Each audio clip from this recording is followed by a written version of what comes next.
Friends, welcome to my channel Nagin Group of Education. Today we are discussing about the NCERT question answers of chapter 4 chemical bond. Now here the question number 1, explain the formation of chemical bond. अब आपका question क्या है बेटा, chemical bond कैसे बनता है? Now chemical bond are of two type, maybe ionic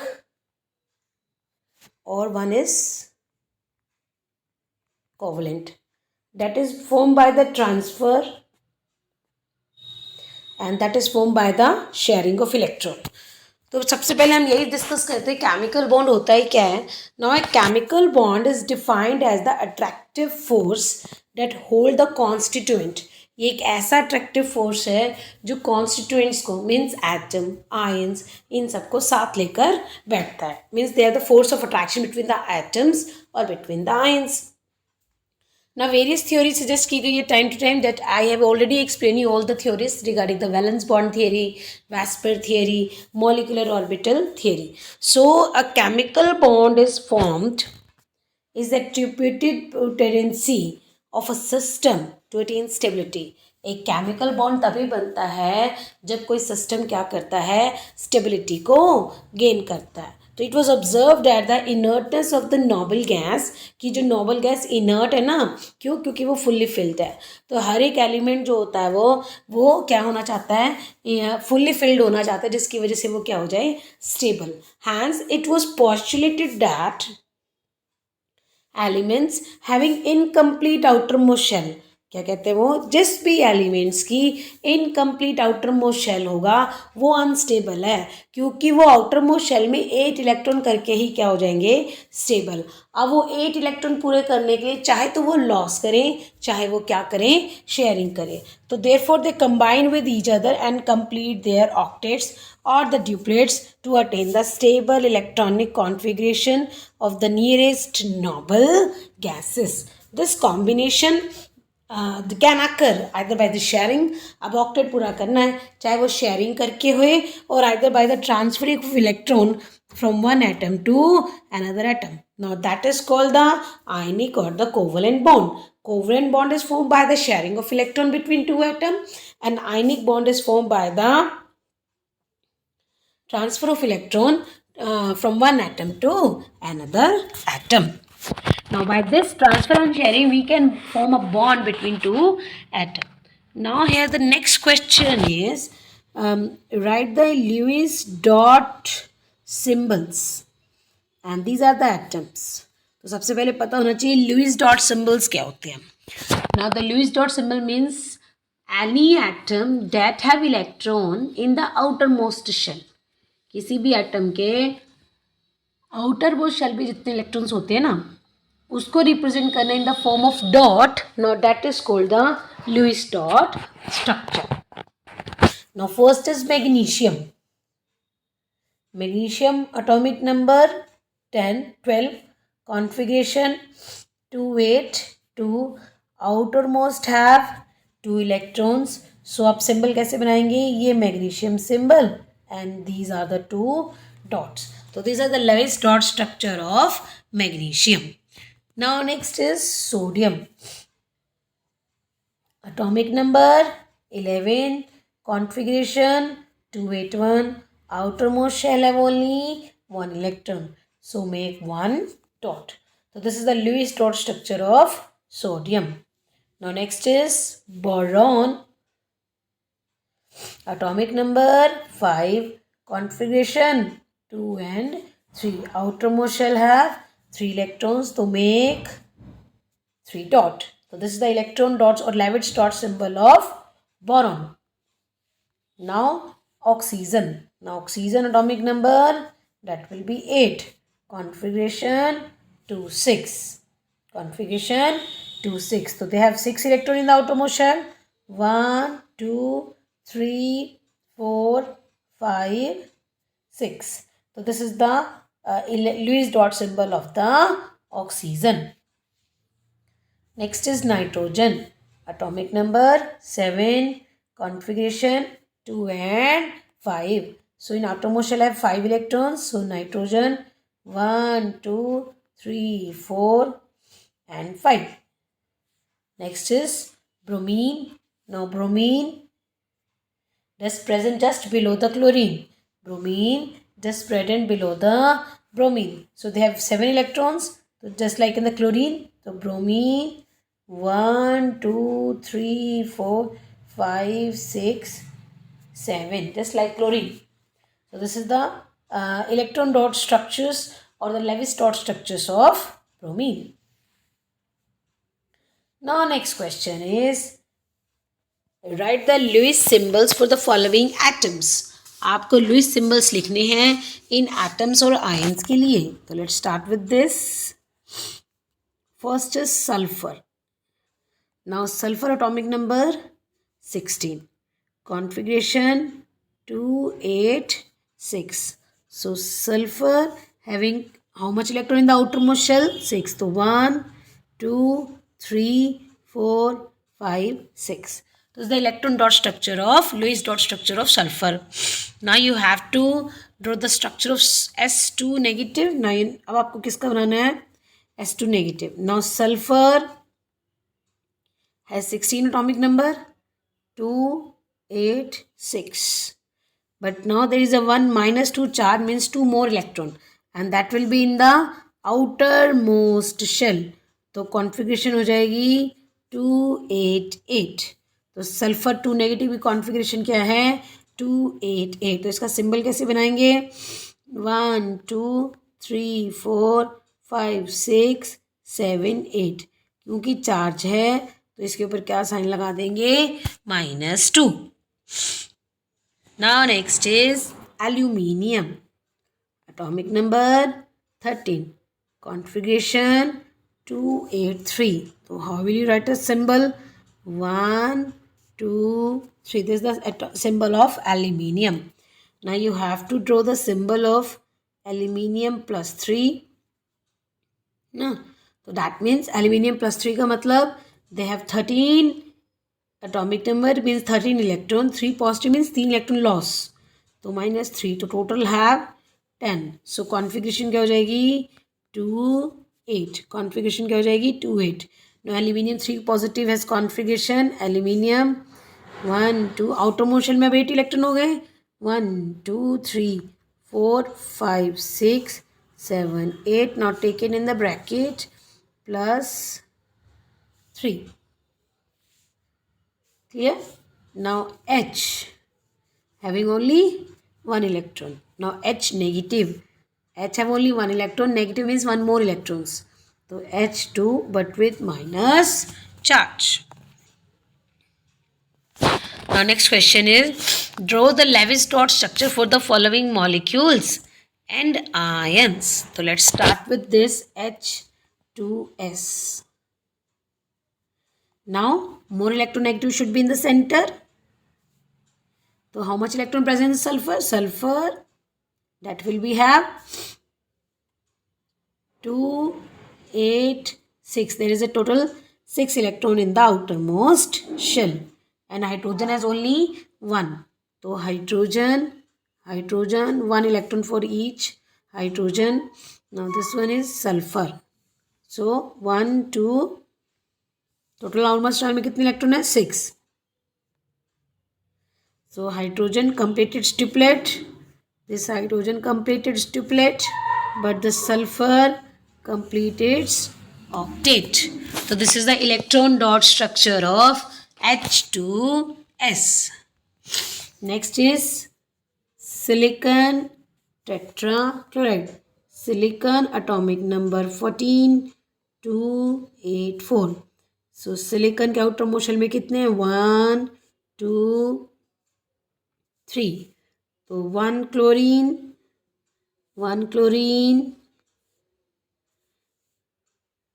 1 chlorine 1 chlorine.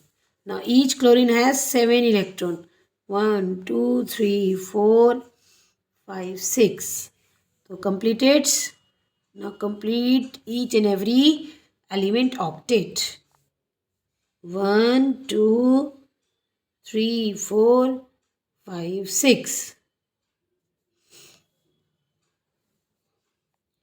1 2 3 4 5 6. 1 2 3 4 5 6. And now if you make this, sulfur complete its octet. So this is the Lewis dot structure of SiCl4. Now next is BeF2. Now beryllium having 4 electron in the outermost shell. So beryllium configuration क्या हो जाएगी 2 2. तो outer most shell में कितने electron हैं only 2. तो here 1 fluorine, here 1 fluorine, because fluorine have 7 electron in the outermost shell. So 2 4 6 7 8, 2 4 6 7 8, and beryllium that does not complete its octet. See.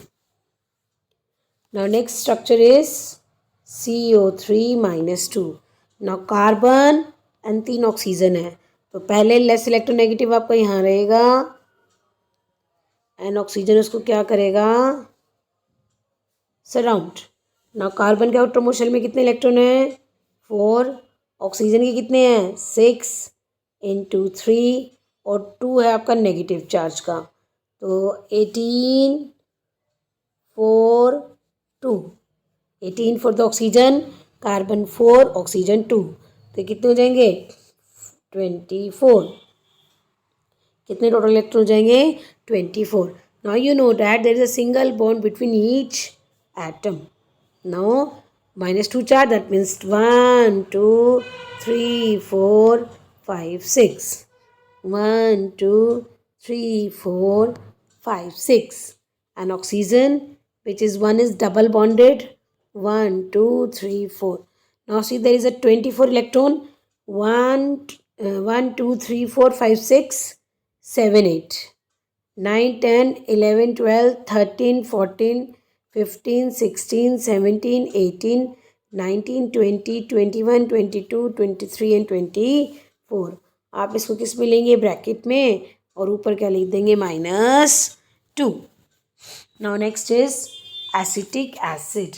Now acetic acid में 1 oxygen कैसा होता है double bonded. So you have to complete octet. तो इस oxygen की कितने हैं only 4. 1 2 3 4 5 6 7 8 and here octet completed by taking the 4 electrons. So this is the Lewis dot structure of acetic acid. Now next question is define octet rule. आपको क्या define करना है octet rule and write its significance and limitation. आपको क्या बतानी है इसकी significance भी बतानी है और limitation भी बतानी है. Now the octet rule or the electronic theory of chemical bonding was developed by Kozel and the Lewis. बच्चे जब हमने इस चैप्टर की शुरुआत की थी at the starting of this chapter your first topic is Kossel and Lewis concept. They introduce the term ionic bond है ना. According to this rule atom combine other by the transfer of the valence electron. ठीक है atom बनता है या तो transfer करने से बनता है या फिर कैसे बनता है sharing of electron between the two atom. अब वो क्यों हो रहा है ताकि उनको क्या चाहिए नोबल गैस इलेक्ट्रॉनिक कॉन्फिगरेशन. ठीक है और वो तभी होगा जब उनका ऑक्टेट कंप्लीट होगा. तो due to this reason to attain the stability they complete the 8 electron in the outer most shell. Now that is called the octet. उसी को हम क्या बोलते हैं octet. Now octet rule successfully क्या करता है केमिकल बॉन्ड की फॉर्मेशन को हेल्प करता है. फॉर्मेशन की क्या करेगा हेल्प करेगा. नाउ अब हमें देखनी है इसकी लिमिटेशन. नाउ लिमिटेशन क्या है. सबसे पहली लिमिटेशन ऑक्टेट रूल की कि ये हमें स्टेबिलिटी एक्सप्लेन नहीं करता और ना ही एक्सप्लेन करता शेप. तो octet rule does not explain the shape and the stability of molecules. Second क्या नहीं बताता, it is based upon the inert nature of the noble gas. भाई वो ये सिर्फ किस पे बेस्ड है कि भाई जो कोई भी एटम होगा ना वो अपनी नोबल गैस इलेक्ट्रॉनिक कॉन्फ़िगरेशन करने के लिए ट्रांसफ़र या फिर शेयरिंग ऑफ इलेक्ट्रॉन करेगा। तो इसका मतलब जो नोबल गैस है वो तो बॉन्ड बना ही नहीं चाहिए, वो तो कोई भी कंपाउंड नहीं बनाएगी क्योंकि noble gas completely filled 8 electron है। But this is not correct. Noble gases can also forms compounds like xenon difluoride, krypton difluoride. Next C part, octet rule cannot be applied to the element and beyond the third period of the periodic table. Third period तक तो हम octet rule को apply करते ही नहीं है। क्यों? कि this element present this period have more than 8 valence electron, क्योंकि इसमें कितने हैं 8 मोर देन वैलेंस 8 इलेक्ट्रॉन से ज़्यादा इलेक्ट्रॉन होने की वजह से सेंट्रल एटम में तो उसकी शेप हम ऐसे एक्सप्लेन नहीं कर पाते। ठीक है। सी octet rule is not satisfied for all the atom in a molecules having an odd number of electrons. octet rule किसको satisfy नहीं कर रहा है कि अगर कोई ऐसा एटम है जिसके पास क्या है odd number of electrons like NO। तो अगर हम NO का स्ट्रक्चर ड्रॉ करें, नाइट्रोजन हैज़ 5, ऑक्सीजन हैज़ 6, तो यू हैव टोटल 11 इलेक्ट्रॉन। तो how will you make this? क्योंकि एक सिंगल इलेक्ट्रॉन तो मिलेगा ही मिलेगा, है ना। तो लेकिन क्योंकि ऑक्टेट पूरा करना है तो क्या होता है इनके बीच में double bond. Now complete it's octet 1 2 3 4 5 6 7 8 है ना। सो मैंने 2 4 6 8 11 में से 8 आपने यूज़ कर लिए तो यू हैव 3, तो 1 2 3। तो ऑक्टेट तो कैसे भी पूरा नहीं आ रहा, यानी ये कंपाउंड कैसे होते हैं हैविंग ऑड इलेक्ट्रॉन्स, लेकिन फिर भी ये बनते हैं क्योंकि ऑक्टेट कंप्लीट नहीं है। Now next is rules cannot apply to those compounds in which number of electrons surrounding the central atom is less than 8। वो कहता है कि ऐसे कंपाउंड्स भी बनते हैं जिसके सेंट्रल एटम के इलेक्ट्रॉन 8 से कम होते हैं। कैसे? लिथियम क्लोराइड, लिथियम के आउटर मोस्ट शेल में कितने इलेक्ट्रॉन है 1, क्लोरीन के आउटर मोस्ट शेल में 7, तो इसकी क्या हो जाएगी शेयरिंग। तो इसका मतलब लिथियम के आउटर मोस्ट शेल में 1 है, ओनली एक सिंगल बॉन्ड बनाएगा तो फिर भी ये कंपाउंड बन जाता है, इनको नीड ही नहीं है ऑक्टेट कंप्लीट करने की। तो these are the limitation of the octet rule. Now next is right the favourable factors for the formation of ionic bond. तो पहले हम देखते हैं, डिस्कस करते हैं बेटा कि आयनिक बॉन्ड बनता ही कैसे है। आयनिक बॉन्ड बनाने के लिए एक तो चाहिए हमें आयनाइजेशन एनर्जी, एक चाहिए इलेक्ट्रॉन गेन एंथैल्पी और एक चाहिए लैटिस एंथैल्पी। तो हम 1-1 करके डिस्कस करेंगे ये होता क्या है। Now first is ionization energy. तो आयनाइजेशन एनर्जी का मतलब क्या है? Energy required to remove the electron from the outer most shell. यानी अगर जो जितनी आसानी से इलेक्ट्रॉन रिलीज कर देगा उसकी आयनाइजेशन एनर्जी कैसी होती है? लो। जितनी आयनाइजेशन एनर्जी कम होगी उतना ईज होता है इलेक्ट्रॉन को निकालना। सेकेंड है electron gain enthalpy and it should be more, ये कैसी होनी चाहिए? More negative. जितनी ज़्यादा नेगेटिव इलेक्ट्रॉन गेन एंथैल्पी होगी that will be very ease of addition of electron in the outer most shell. ठीक है। नाउ जब इलेक्ट्रॉन पे एक पे तो आ गया एटम पे पॉजिटिव और एक पे क्या आ जाएगा नेगेटिव, तो due to this positive and negative ions they have the strong forces of attraction. ठीक है। और जिसकी वजह से अब इनके बीच में क्या आ जाती है, एक नई एंथैल्पी क्रिएट करती है, नई एनर्जी आ जाती है जिसको हम क्या बोलते हैं? Lattice energy.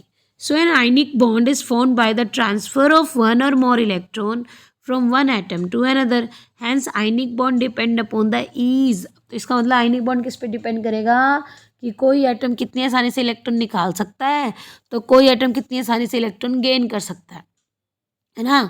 तो विच न्यूट्रल एटम कैन लॉस और gain the electron depend upon the bond की फॉर्मेशन हमेशा किस पे डिपेंड करती है? Lattice energy of the compound form. ठीक है। अब हमें पता चला कि फेवरेबल फैक्टर्स जो होगा, एक तो होना चाहिए लो आयनाइजेशन, जितनी कम आयनाइजेशन एनर्जी होगी उतना आसानी से बॉन्ड बनेगा। एक होनी चाहिए high release of electron gain enthalpy, जितनी ज़्यादा इलेक्ट्रॉन गेन एंथैल्पी रिलीज होगी उतना अच्छे से क्या बन जाएगा, बॉन्ड। नेक्स्ट इज, अब क्योंकि अपोजिट चार्जेस अट्रैक्ट कर रहे हैं तो क्या आएगी, इलेक्ट्रॉन गेन एंथैल्पी। ठीक है, और वो किसकी वजह से आते हैं, due to their perfectly arrangement of atoms. तो high lightest energy, high electron gain enthalpy but low ionization energy tends to form the ionic bond. Next, discuss the shape of the molecules using VSEPR model. आपको VSEPR theory के हिसाब से इन molecules की क्या बतानी है shape. तो let's start with the beryllium chloride. No VSEPR theory के हिसाब से ये आपका कौन सा स्ट्रक्चर है, AB2 type. No AB2 type में अगर हम स्ट्रक्चर्स देखें, if the A has the lone pair of electrons, तो हम देखिए बेरिलियम, क्लोरीन, क्लोरीन, तो you doesn't have the lone pair of electrons on the beryllium. ठीक है, तो इसका मतलब इनके बीच में कैसी शेप होती है, linear. Next is BCl3 boron, Cl, Cl, Cl, shape कैसी आ जाएगी, triangular with angle 120 degree. Next is silicon tetrafluoride. Now silicon,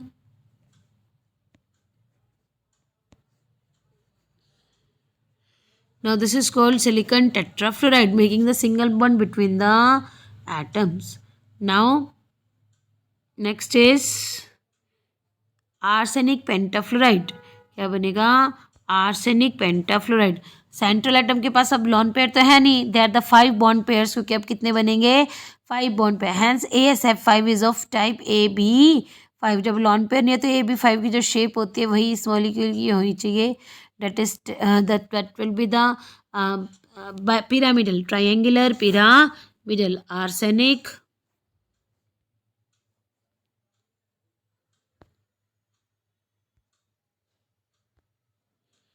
arsenic, fluorine, fluorine, fluorine, fluorine, fluorine, तो ये कैसी बनेगी, ट्राइंगुलर बाई पिरामिडल।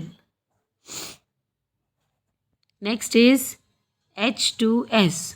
ना H2S देखें तो क्योंकि हमें पता है सल्फर के आउटर मोशन में कितने इलेक्ट्रॉन होते हैं, 6, तो 1 is combined with this hydrogen, तो here is the two lone pairs. अब वेस्पर थ्योरी के हिसाब से AB2 बट लॉन पेयर 2 और प्रेजेंट है, तो शेप कैसी हो जाती है, bent shape, just like water. Shape कैसी हो जाती है, bent shape.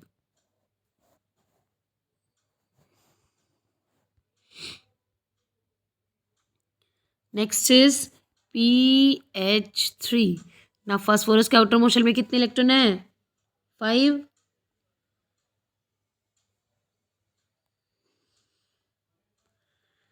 So here you can use 3 electrons, 1, 2 and 3. So having the 3 lone pair. The central atom has 1 lone pair. There are the 3 bond pairs. Hence PH3 is of the AB3 type. क्या बन जाएगी, AB3 type, and therefore this shape is triangular pyramidal। तो PH3 की भी shape कैसी होती है, triangular pyramidal. Next question is, although geometries of ammonia and water molecule are distorted tetrahedral bond angle water less than the ammonia। तो जब हम ammonia की बात करते हैं और एक हम वाटर की बात करते हैं, बोथ आर sp3 हाइब्रिडाइज्ड, तो दोनों ही केस में एंगल कितना होना चाहिए था, 109, बट एंगल अमोनिया में हो गया 107 और इसमें हो गया 104। तो ये तो हमें इसकी ऑर्बिटल डायग्राम से पता चलेगा। Now nitrogen, hydrogen, hydrogen, and this one is the lone pair. तो जो लॉन पेयर रिपल्शन होने की वजह से जो एंगल होता है वो 109 से डिक्रीज करके 109 से डिक्रीज करके कितना हो गया है 107 हो गया है। Now next, in case of water compare with the ammonia and water, hydrogen hydrogen with 1 lone pair, जबकि वाटर में 2 लॉन पेयर 1 हाइड्रोजन। तो ये हो गई पिरामिडल शेप और ये हो गई बेंट शेप। ये एंगल हो गया 104 का, जबकि ये एंगल हो गया 107 का। तो due to this lone pairs bond pair repulsion, ammonia angle is 107 but the water angle is 104. So student, I hope you understand this question. अगर आपको मेरा वीडियो पसंद आया हो, आपको अच्छा लगा हो, तो आप मेरे वीडियो को लाइक कीजिए, सब्सक्राइब कीजिए, शेयर कीजिए। Okay, bye bye, thank you.